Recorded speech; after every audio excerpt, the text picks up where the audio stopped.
aí, meninos do ensino médio da Fundação Casa 3, tudo bem com vocês? Voltei pra gente continuar tendo as melhores aulas de história das nossas vidas. E hoje eu volto com mais uma daquelas aulas sensacionais que fazem a gente pensar e entender uma série de coisas do mundo em que a gente vive hoje. Porque, como eu sempre falo pra vocês, a história não é a ciência do passado, a história é a ciência do tempo. E hoje faz parte de um tempo chamado presente, que foi construído com base em tudo aquilo que já passou e que está construindo tudo aquilo que ainda virá. Tô filosófica hoje, tô poética porque tem tudo a ver com a aula de hoje, que é sobre a Grécia Antiga, o berço, um dos maiores berços da civilização ocidental, inclusive da própria filosofia e da poesia como a gente a conhece. No roteiro da aula passada, que não teve vídeo, infelizmente, a gente já começou a pensar sobre a Grécia Antiga, trouxe um monte de questões com provocações para vocês, e no roteiro de hoje a gente vai se aprofundar um pouquinho mais na história da Grécia Antiga. Eu vou levar vocês para entender como que os aspectos geográficos, de localização e de características de clima e relevo podem ter afetado o desenvolvimento político, econômico e social da Grécia Antiga, e depois a gente vai começar a pensar sobre os períodos da história da Grécia. A Grécia é uma das maiores civilizações que já aconteceu na história da humanidade. Ela tem um grande período de desenvolvimento e esses períodos eles têm características muito diferentes entre si. Então a Grécia sai de um pequeno aglomerado ali de povos, de genos, para chegar num aglomerado de grandes cidades-estados, de expansão de uma cultura, de uma língua, de uma visão de mundo, que chega até os nossos dias hoje. Então, entender um pouquinho da história da Grécia, por mais que nós tenhamos críticas a essa história, é fundamental, porque a gente só pode criticar, inclusive, aquilo que a gente conhece. Então, se depois a gente vai criticar o etnocentrismo, o eurocentrismo dessa história oficial, onde a gente aprende a história da Grécia, ao invés de aprender a história dos povos originários da América, eu preciso saber do que eu tô falando. Então vamos conhecer a história da Grécia e ver que vai muito além dos deuses gregos de Percy Jackson e de 300 de Esparta? Vocês estão prontos para ter conhecimento de verdade, baseado em fundamentação, baseado em ciência e não em opinião? Então vem comigo que a aula de hoje tá sensacional. Vamos lá então. Hoje eu vou tentar fazer um pequeno resumo da última aula do roteiro 7 e também do roteiro 8. Tanto um como o outro fala sobre a Antiguidade Clássica. E se vocês prestaram bastante atenção, vocês lembram que quando eu falo de Antiguidade Clássica, eu estou falando de civilizações da história antiga que são chamadas clássicas, por sua contribuição na formação da nossa sociedade ocidental. Portanto, eu estou falando de quais civilizações? Dos gregos, que é o tema dessa aula, e dos romanos, que a gente vai ver nos próximos encontros.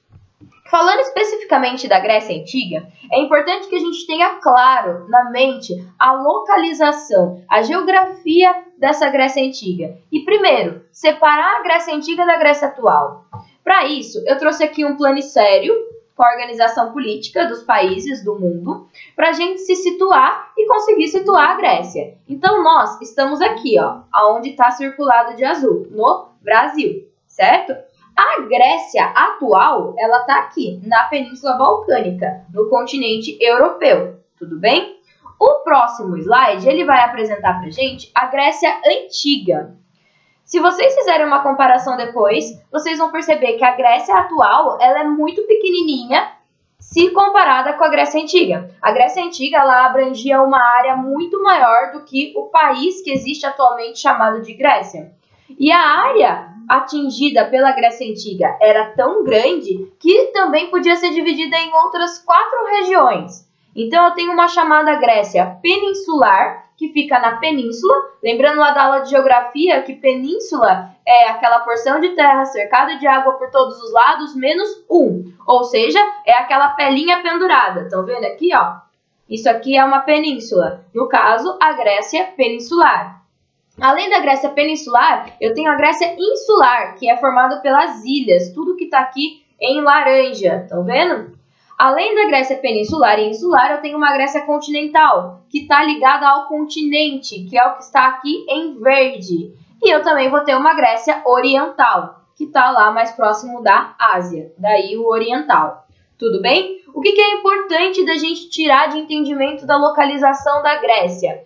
Que a Península Balcânica ela tem um relevo acidentado, montanhoso, e que isso faz com que as populações elas acabem se isolando. E a gente vai ver daqui a pouco que esse isolacionismo geográfico ele foi essencial para a formação das polis, que são as cidades-estados, de maneira autônoma, de maneira que uma não precisava da outra. Cada polis ficava isolada, praticamente, dentro da sua região geográfica. Então, as condições geográficas, elas são muito importantes para a gente entender o desenvolvimento político, econômico, social e até cultural da Grécia Antiga.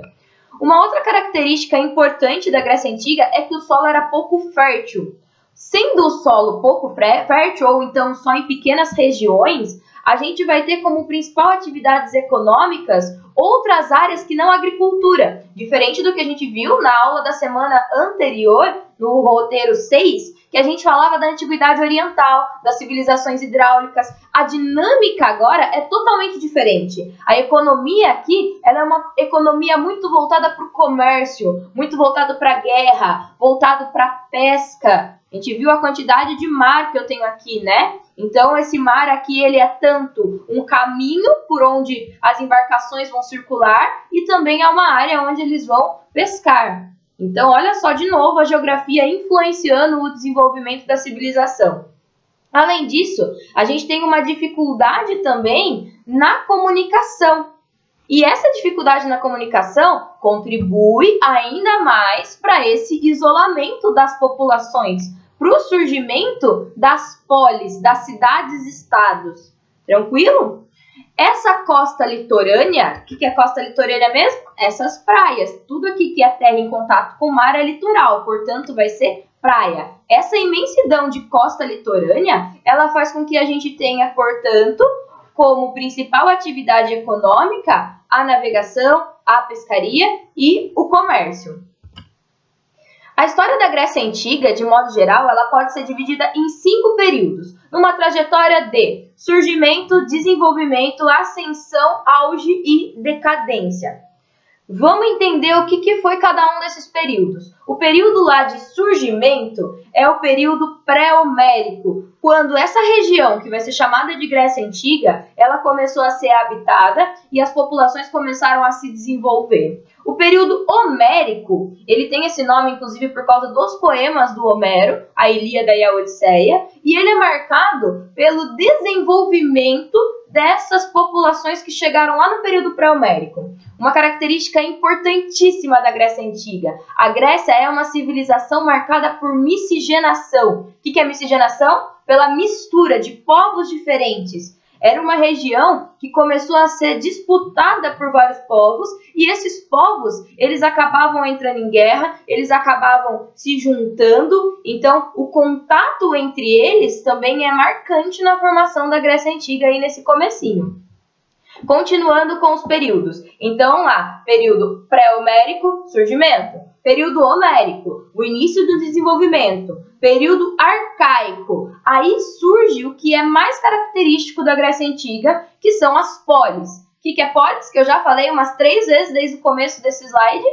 São as cidades-estados, que são o que a gente vai aproximar hoje de cidades mesmo. E essas cidades, elas eram autônomas, elas eram independentes, cada um no seu quadrado, cada um cuidando da sua vida. Tranquilo? Essas polis, elas são formadas no período arcaico. E a partir daí, eu tenho um grande desenvolvimento da Grécia Antiga até chegar no auge, que é o chamado período clássico. No período clássico, aí sim, entram aqueles filmes que a gente normalmente vê no cinema sobre a Grécia, como, por exemplo, 300, onde as polis elas estão desenvolvidas, onde a gente tem uma atividade comercial intensa. Tranquilo? E o período helenístico, por si, é o período de decadência, quando as polis começam a ser conquistadas pelos macedônicos, que são outro povo que a gente provavelmente vai comentar rapidinho no próximo roteiro da próxima semana. Como eu falei para vocês, o período pré-homérico, ele é um período marcado pela formação da Grécia Antiga, dessa civilização. E a formação da Grécia Antiga, ela contou principalmente com esses povos aqui, ó, os eólios, os jônios, os dórios e os aqueus. E aqui na ilha de Creta, a civilização minoica, que é onde se passa lá toda aquela história da Guerra de Troia. Então, a Grécia, por si só, ela já é formada por diferentes povos. Povos que entram em guerras, povos que conquistam uns aos outros e povos que acabam se expandindo também, levando com eles a civilização grega. Pergunta que não quer calar. Se as polis elas eram separadas, se a Grécia já nasceu formada por populações de diferentes povos, que se miscigenaram, mas diferentes povos, como que eu sei que era todo mundo grego? Eu não vou responder essa pergunta ainda, tá? Eu quero que vocês fiquem pensando. Vamos para o próximo período. O período homérico, como eu disse para vocês, ele é marcado pelo que a gente sabe que está nas obras do Homero, que foi o importante escritor, o importante poeta daquele período. Boa parte dos registros históricos desse período homérico estão nessas obras. Esse período ele foi caracterizado pela formação dos gênos. Os gênos foi quando as comunidades começaram a se fixar. É como se fossem os avós das polis. É como se fosse um embrião de polis ainda. Esses gênos, eles deram tão certo que eles foram crescendo tanto, se desenvolvendo tanto, que depois vai dar origem a polis. Então, o que era um gêno? Era uma comunidade organizada de maneira coletiva por famílias. Então, eram pessoas da mesma família ali, sei lá, você, seu pai, seu avô, sua tia, seu tio, seu primo, todo mundo ali morando junto no mesmo terreno, no mesmo puxadinho. O gêno, ele era chefiado pelo membro mais velho, que era o pater, da palavra pai. Ele tinha uma autoridade muito grande, ele era autoridade tanto militar como religiosa, como política. A economia desses gêneros, ela era coletiva e era voltada para a subsistência da comunidade. Então, nesse momento, a Grécia ainda não praticava um comércio intenso. Cada gênero estava ali dedicado à sua subsistência. O comércio era só a base de troca nesse momento. E uma coisa muito interessante, entre os gêneros, dentro dos gêneros, não tinha desigualdade econômica e nem social. É claro que o pater, que era o homem mais velho, ele tinha um poder maior, só que todos os membros da comunidade tinham a mesma importância, não tinha classe social. Todo mundo trabalhava para todo mundo comer. Todo mundo construía as habitações para todo mundo morar. E assim por diante. Lá por volta do ano 800 a.C., esses gêneros eles começaram a se juntar. E com isso foram formando grandes comunidades. Então pensa, juntou a minha família com a família lá do João Pedro, com a família do Jonathan, e a gente agora tá morando todo junto, todo mundo trabalhando, todo mundo construindo, para todo mundo ter o que comer, onde morar. Com o passar do tempo, o que vai acontecer? Se a gente não organizar, vai virar bagunça. E aí precisa de um poder estruturado, organizado, e esses gêneros, eles vão se tornar polis. E esse poder estruturado, organizado, que vai colocar regras sociais, que vai colocar uma organização política, é o que dá origem à política. Por isso que a palavra política tem origem na polis. É justamente nesse momento da história que o ser humano cria essa noção de política. Então, o que é política? É a organização da polis. Então, como a senhora estava explicando para vocês, a gente tem lá a civilização cretense, a invasão dos aqueus, a civilização micênica, a invasão dos dórios, em qual período? No período pré-homérico. Isso vai de aproximadamente 2000 a.C. a 1200 a.C. Só lembrando, por que a gente está indo do maior para o menor? Porque a gente está no antes de Cristo. Então, a civilização grega ela vai começar a se desenvolver em 2000 a.C. O período pré-homérico começa, então, em 2000 a.C. e vai até 1200 a.C. Continuando. Depois desse período de formação, de miscigenação, de guerra entre os povos, a gente tem um período de Surgimento dos genos. Então, o que que ocorre? Esses povos aqui, essas miscigenações, perdão, essas guerras aqui, elas fazem com que as pessoas se isolem nos seus genos. E aí, nesses genos, eu tenho esse processo de ruralização, porque está cada um ali na sua comunidade, o que alguns historiadores falam que gera um retrocesso cultural por causa desse isolacionismo. A comunidade gentílica, como a senhora explicou para vocês, dos genos, e a primeira diáspora grega. O que vai ser essa diáspora grega? Diáspora é fuga. Então vai chegar um momento que esses genos eles vão crescer tanto e que eles não vão ser mais suficientes para abrigar toda a população. Então o que os gregos vão precisar começar a fazer? Se expandir, fugir. Então a Grécia vai ter um início de um crescimento nesse período aqui, ó, que é o período arcaico, o período do surgimento das polis, quando os genos eles se juntam e aí as polis acabam surgindo e levando uma expansão da civilização grega. A expansão da civilização grega, o surgimento das polis, automaticamente resulta na decadência da sociedade gentílica. Então eu não vou ter mais genos, eles vão ser substituídos pelas polis. E aí nas polis eu vou ter o surgimento da política. Continuando.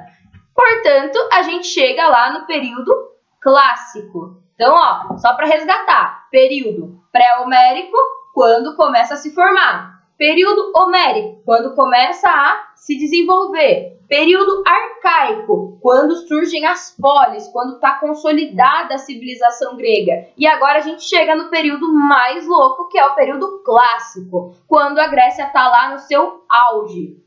Então, nesse período, as cidades-estados, elas formaram as chamadas polis. São sinônimos as duas coisas. É a mesma coisa que eu falar sovaco e axila. Polis é cidade-estado. Cidade-estado é polis. E elas tinham algumas características em comum. Perdão. Primeiro, unidade políticas e territoriais autônomas. Como a senhora já explicou, cada um no seu quadrado. Era uma unidade. Cada polis era uma polis. Não tinha que dar satisfação para a polis do lado. Tudo bem? O cara que mandava, que estava no poder, que estava na política da polis X, ele não tinha o direito de se intrometer lá na polis Y. Era cada um cuidando do seu. Por isso que eu digo que eram unidades políticas e territoriais autônomas. O que é autônomo? É alguém independente. Então, as polis, elas tinham cada uma a sua própria política e cada uma o seu próprio território. Cada uma abrigava a cidade em si e os seus arredores. Então, cada polis ela tinha a sua área de atuação. Essas polis elas eram ponto de encontro da população. Aí que vai começar um grande desenvolvimento comercial na Grécia. Eu vou começar a ter o intercâmbio de pessoas de polis diferentes para compra e para venda. A polis ela vai ser o centro político, econômico e religioso dessa cidade-estado. Então, é como se fosse o centro da cidade mesmo. A gente tem, por exemplo, lá na polis de Atenas, a Acrópole. A Acrópole, ela era tanto o centro religioso, como um centro político e econômico. Dentro da Acrópole de Atenas, por exemplo, eu vou ter o centro religioso, que é o Paternum. Mas eu também vou ter o centro político, que é onde vai ocorrer as reuniões lá da democracia grega, da democracia ateniense. Então, a polis, ela vai reunir todo esse centro ali daquela região, daquele território. A gente vai ter uma infinidade de polis gregas. Por exemplo, Esparta, Atenas, Tebas, Corinto, Mileto, Creta, assim por diante. Eu vou só voltar lá naquele primeiro mapa para vocês observarem a quantidade de polis que eu vou ter. Olha, cada pontinho desse aqui vermelho é uma polis e é uma polis grande. É claro que não estão todas as polis nesse mapa. Então, vocês estão vendo? A quantidade de polis que eu vou ter na Grécia Antiga, para vocês entenderem, é como se a gente pensasse nos estados de um país. Só que a diferença é, os estados de um país, eles respeitam uma autoridade maior, que é, no caso do Brasil, da federação. Então, a gente tem um presidente que ele tem um poder sobre o Brasil inteiro. Na Grécia Antiga isso não existia, não tinha presidente, não tinha imperador, não tinha rei, não tinha ninguém que mandava em tudo. Por quê?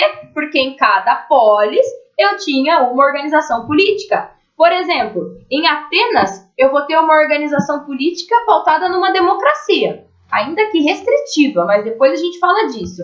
Em Esparta, eu vou ter uma organização política pautada numa diarquia, que é quando eu tenho 2 reis. Em Tebas, eu vou ter uma monarquia, e assim por diante. Então, cada polis vai ter a sua organização política. Eu não tenho um governo para a Grécia inteira. Isso nunca existiu. As cidades-estados possuíam sempre um templo oferecido à divindade local. E essa é uma outra característica muito bacana da civilização grega clássica, a mitologia grega. A importância que a religião tem na organização da vida política, econômica e social deles. Eles tinham deuses para quase tudo. Desde deusa do amor até a deusa da guerra, deus da sabedoria, deus do mar, deus do fogo, deus do trovão, deus de tudo. Por quê? E aí eu quero que vocês lembrem lá da aula de filosofia. Até esse momento, a gente ainda não tem um pensamento científico. E quando eu não tenho um pensamento científico, onde que eu vou encontrar respostas para as minhas questões? Na fé, na espiritualidade. Então, é justamente quando o ser humano rompe com esse pensamento da mitologia, do mito, daquilo que não é real, que vai surgir a ciência. E que não por coincidência vai ser no período clássico da Grécia Antiga. Olha que bacana isso. É justamente nesse momento da história que os seres humanos eles começam a questionar os deuses e, portanto, começa a surgir um outro tipo de pensamento, um outro tipo de conhecimento que vai ser chamado depois de conhecimento científico. Então aqui, ó, eu tenho uma pequena comparação entre Esparta e Atenas para vocês perceberem que apesar das duas serem gregas, cada uma tinha suas próprias características. Por exemplo, Esparta teve uma colonização feita pelos dórios, Atenas pelos jônicos. Esparta era extremamente militar, como se vocês já viram o filme 300, vocês vão lembrar, desde pequenininho os pivetes eram treinados para aquilo. Atenas tinha uma formação cultural, desde pequenininho os pivetes iam lá ter aula de filosofia. A região onde Esparta está localizada é na península do Peloponeso, e já Atenas está localizada lá na Grécia continental, na região ática. A sociedade espartana e a sociedade ateniense, elas eram divididas, elas eram segregadas. Eu tinha classes sociais, diferente lá do Gênesis, lembra no período anterior? Aqui eu já tenho classe social, mas cada sociedade tem as suas classes sociais. O governo espartano, como eu falei para vocês, era uma diarquia. Ateniense, inicialmente, era uma monarquia que depois se tornou uma democracia. E aí, na próxima aula, a gente vai falar do que vem depois. Como que essa civilização tão grande e tão marcante para o nosso dia a dia hoje, que é de onde veio a política, de onde veio a democracia, de onde veio a ciência, a filosofia, como que essa civilização ela vai entrar em decadência? O que vai acontecer? Estava tudo muito bom? Estava tudo muito bem? O que vai rolar para os gregos deixarem de ser a maior civilização da antiguidade, que era o que eles tinham sido até então? Agora, eu vou fazer a leitura com vocês do roteiro, do que é para vocês fazerem na aula de hoje.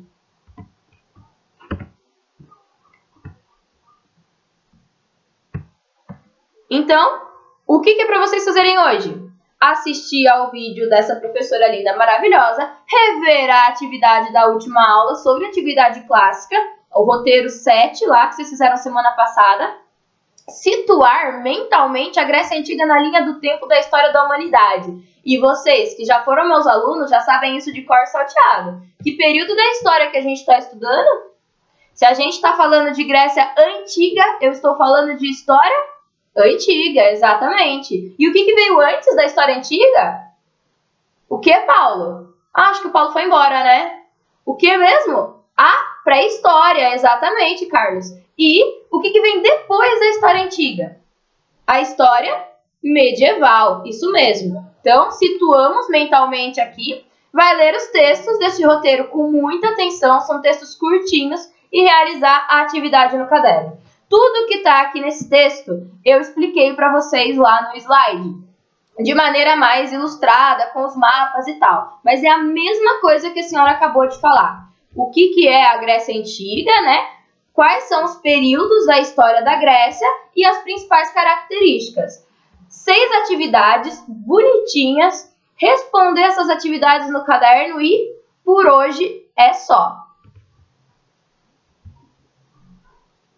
Isso, meninos, eu espero que vocês tenham gostado da aula de hoje, que vocês tenham conseguido aprender alguma coisa nova. Queria que vocês soubessem que eu preparei essa aula com muito carinho, com muito amor e principalmente acreditando que a educação é a maior arma que a gente tem para mudar a nossa própria história e que para quem quiser a oportunidade de aprender está sendo dada. E eu, como professora, me comprometo a isso. Para finalizar, eu quero deixar um ensinamento do pai da história, que eu acho essencial nesse momento. O Heráclito, chamado pai da história, ele percebeu uma vez sentado nas margens de um rio que o homem nunca poderia se banhar 2 vezes naquele mesmo rio. E por quê? Porque o homem nunca é o mesmo, ele vai se transformando conforme as suas experiências, e nem um rio. E com isso, o Heráclito percebeu que o tempo passa. O que eu tô querendo dizer com isso? Que tudo passa, que esse momento difícil que a gente está vivendo, que essa pandemia, que esse distanciamento também vai passar.